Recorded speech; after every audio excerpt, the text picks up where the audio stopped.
and you go to the gym and you ask a girl for a phone number at the gym. That doesn't qualify to scare yourself. But that's the level of where we are now. Instead of asking for a blowjob at the gym, you're asking for a phone number. That's the difference in my generation and yours.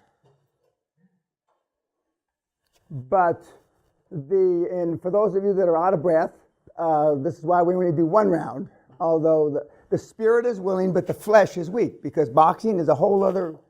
And when I tell you to do martial arts, I prefer you box than all the other stuff, unless it's contact. If it's full contact, then fine. But most of the taekwondo and that kind of stuff isn't full contact. You're not hitting anybody. But if you can get fucked up, hurt, then whatever martial arts you pick is fine. But it's a great equalizer, and that's why we do it. What's the takeaway from you guys and the gal? By the way, the two gals that fought a couple seminars ago both could box, which, how do I know? You know, one of which was Margot, who you just heard, the French gal, and the other girl was a Cuban girl from Florida. What are the takeaway of the boxing exercise? Yes, sir. Everything that I thought I knew went out the window the second I got in there. It was just instinct. Well, I saw 3 or 4 of your shadow boxing. Now your shadow boxing is great, but nobody's hitting you. Yeah. And until it's like not just Mike Tyson. Everybody's got a plan until you get hit in the face. And we had a couple of guys that understood about how to double them up by hitting you in the kidneys. Or in the kidney, and so what else? You just got to run into it. What? You just got to run into it. Yeah, you got to get after it, and it's a great exercise. Keep your hands up. Yeah, but keep your hands up. A couple of you, your natural instinct is when the other guy went down, whether he slipped or you knocked him down, was to jump on him, which that's the natural instinct, but that's not. This is Britain. After all, we're in a ring. We got a proper referee. What else? About? It's harder than it looks. It's a lot harder. That's harder than what you're going to do. What Peter did to, notwithstanding he got ill, because you're not going to take that physical punishment, but you're going to take emotional punishment. You're going to get emotional hits to the gut, and when they say no. But you heard Margot today. I think she said she ultimately didn't get a no. She only got yeses when she switched her demeanor to that of instead of being a victim or being hunted, being the hunter. She became the hunter. And gals do have it easier. They do. Even ugly gals have it easier, because men are more likely, because of conventional wisdom, because political correctness, they're more likely to be nicer to a woman. But that's only the initial. After the initial, then it's dog eat dog. But women can get doors opened up faster than guys. They just can. And because that's where the social convention, political correctness, works for the group when you're a woman. Because they're polite. But if guys are too polite, like I think I've told the story, I was writing a number of years ago, first class, and there was a little short woman who couldn't get her bag in the overhead above. So I took it out of her hands and I put it in the overhead, and she ripped it back down and threw it on the floor and said, "I don't need your help." And I wanted to choke her and slap her. But I looked around and okay. And then unfortunately, I was winding up sitting next to her, But what else about? You might get hurt. Yeah, that's right. You might get hurt. But we didn't have anybody. We didn't have to call the paramedics this time. In this country, it's 999. Okay, we've had to do that a couple of times in the past, off camera. And they've cleaned the blood up off the. I wanted to keep the blood on the floor of the ring, but my staff is in there scrubbing it out. I wanted them to keep the blood there, but now it's all gone. So from we've had a couple of bleeders over the last few months, and a couple of famous fighters over the years. Their careers have been ended because they get cut easily, and they're bleeders. Unfortunately, we didn't have any bleeders in this group. What else about? You're not in your element. Pardon? You're not in your element. Absolutely. Even though we hit each other. This is just it's a sport. That's why I pinned him against the ring and I wanted to push him on purpose and push him from one into the end. On purpose, I wanted to rip his fucking head off. But at the end of the day, we get to kiss each other goodbye. Yeah. Now somebody asked me the last time I got in a fight, and I said I hit him up with a pipe. You asked me, which is true. Because when you're out there, it isn't Marcus of Queensberry, even if you're in Britain. And I have no hesitation hitting anybody with a. I mean, it wouldn't even. I wouldn't hesitate not to hit him with a pipe. Yeah, thank you, lead pipe. Thank you for reminding me. But you're in a dog-eat-dog environment, but see, you're the dog that's eating the little dogs. Because you're going to have such an advantage. And, quantum leap advantage is you're going to be able to go into banks without a mask, without a gun, and get money out of it. Contrary to what you've been told, the myth that it's hard to get money, that's all bullshit. Especially now with the lowest interest rates in 5,000 years. And so it's going to be, you're going to have the upper hand. And just as Peter explained about his relationship with his board, it's changed from the beginning to where he is now. And now, being interviewed by Forbes magazine, etc. I mean, it's a different environment. And as you grow emotionally, the QLA process gets easier and easier. And then, with Margot, I mean, she got the hang of it 90% from the beginning. And I'm not saying because she's a woman, I use her as an example. She just happened to be one of the ones in the last couple of classes that's doing pretty well. So we showed you her. And you can be, and some of the guys and gals, I don't ask because they're too busy.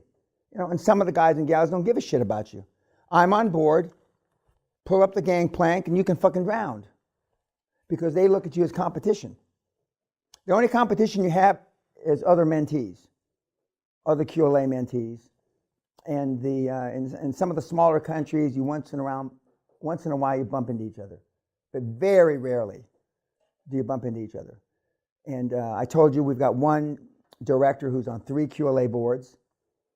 If I remember correctly, it's a financial tech roll-up, a healthcare roll-up, and a kid nurseries, little where you take care of little kids. He's on 3 boards for those 3 roll-ups. One guy. And there's no conflict. He understands the system, but by the time the 3rd guy got to him, he stopped. No, I understand the model, young man. No, fine. If I can add value, I'm in. You don't have to explain it to me by the 3rd time. But the boxing is a good outlet. Anything else about? Now I wanted to show you this slide. It's good fun.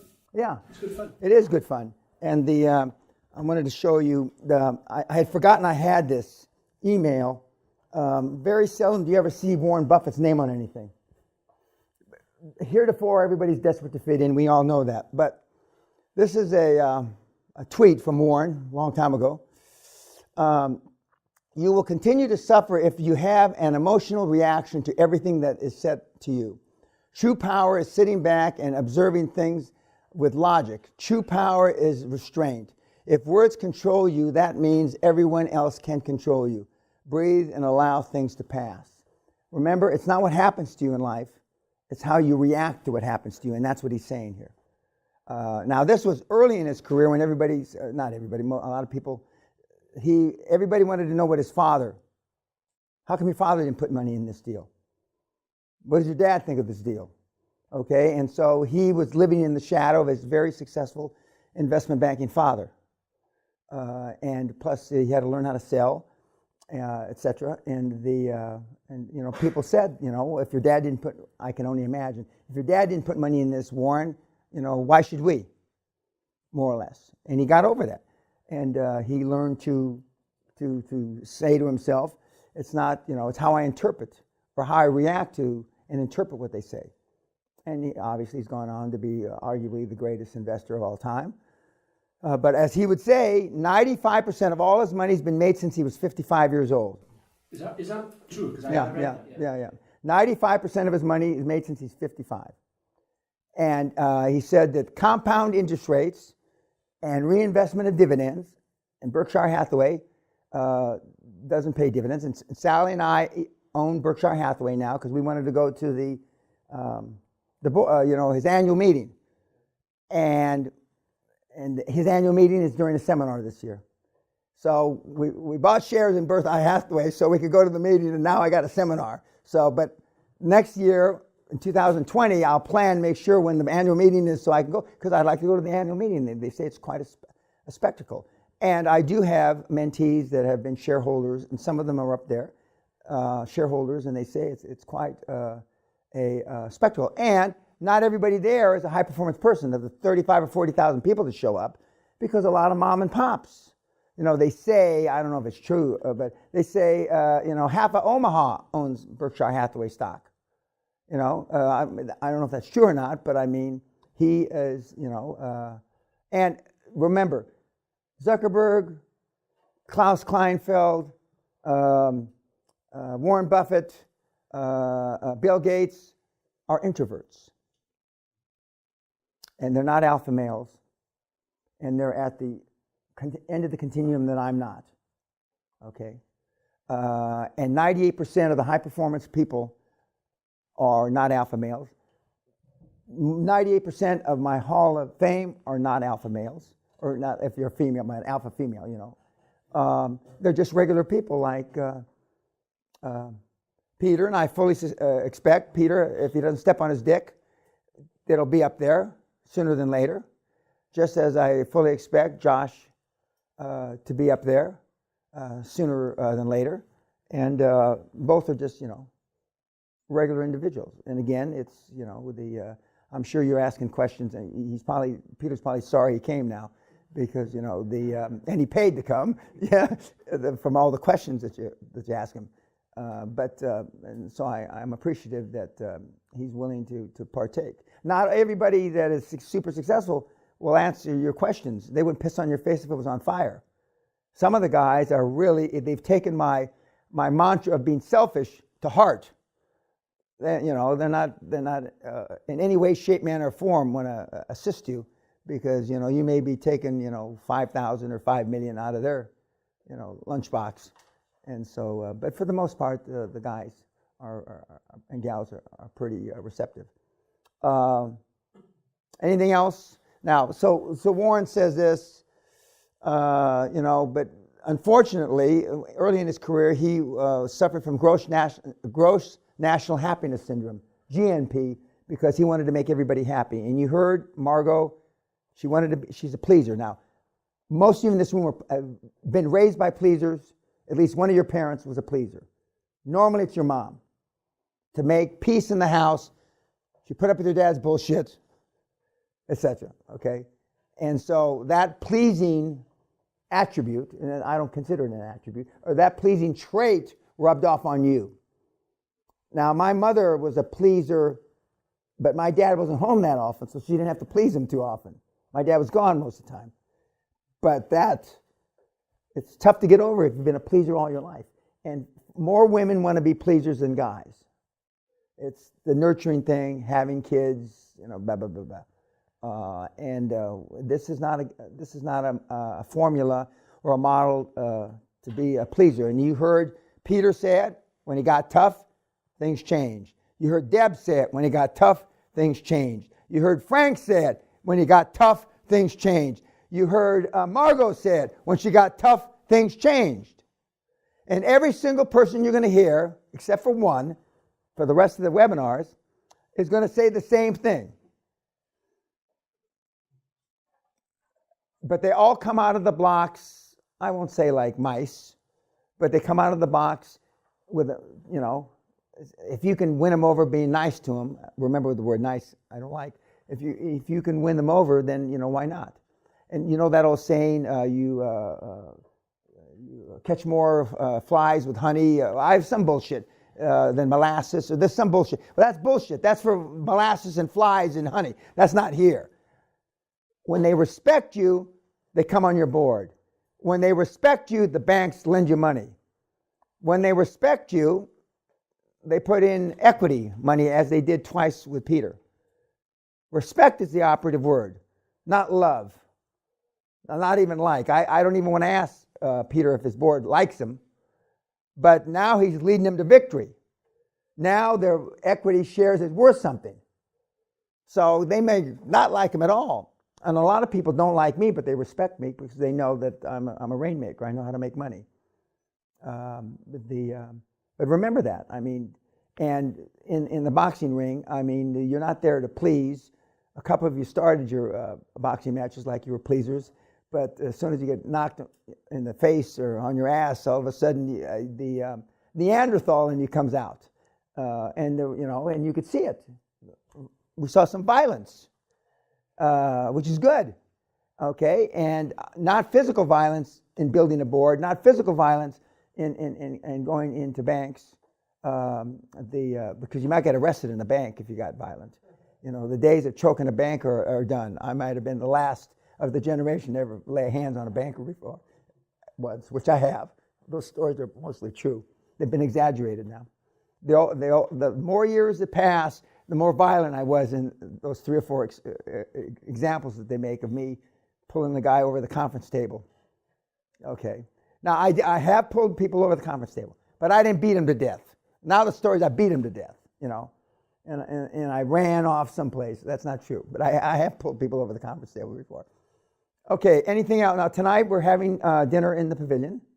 Tonight is steak night, and you should have been asked if you want, for those of you that are having steak, whether you wanted rare or medium or whatever, you should have had all that. There are other things, I believe, for those of you that aren't going to eat steak. It's one of the meat nights that I have. And then there's another movie of a ruthless asshole tonight. And every night they get a little more ruthless. And the night before graduation, the night before the last day, is the biggest asshole of them all. And you won't guess who it is. Because his legacy has been painted so fucking wrong through his philanthropic stuff.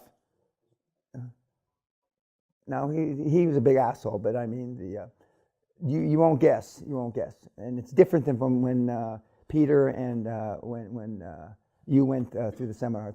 It's different. It's different. Okay. What time is it?